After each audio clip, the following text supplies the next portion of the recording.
Doctor Ambedkar foundation marriage scheme inter caste marriage చేసుకున్న దంపతుల కోసం ప్రధానమంత్రి నరేంద్ర మోడీ ఈ పథకాన్ని ప్రారంభించారు. ఈ పథకం ద్వారా కొత్తగా పెళ్లైన వారు ఆర్థికంగా అభివృద్ధి చెందగలరని ప్రభుత్వం భావిస్తుంది.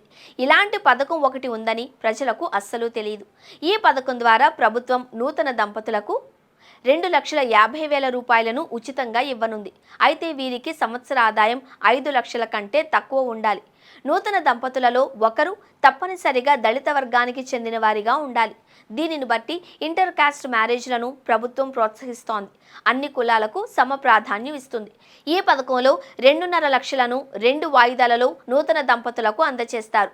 వారి పెళ్లి ఫిక్స్ అయిన తరువాత వారి పెళ్లికి 25,000 ఇచ్చి పెళ్లి జరిపిస్తుంది. లీగల్ మ్యారేజ్ సర్టిఫికేట్ ఉన్న వారికి దంపతులకు మాత్రమే 1,25,000ను డీడీ రూపంలో ఇద్దరి పేరుపై పంపుతారు. మిగతా 1,25,000 రూపాయలను 5 సంవత్సరాల తరువాత పంపుతారు. నూతన దంపతులు ఈ పథకం పొందడం కోసం సిట్టింగ్ ఎంపీ లేదా ఎమ్మెల్యే ద్వారా డాక్టర్ అంబేద్కర్ ఫౌండేషన్కు దరఖాస్తు చేసుకోవాలి. మరిన్ని వివరాలకు Shri Bharat Lala Meena, director room number 637, A wing, Shastri Bhavan, New Delhi 110001.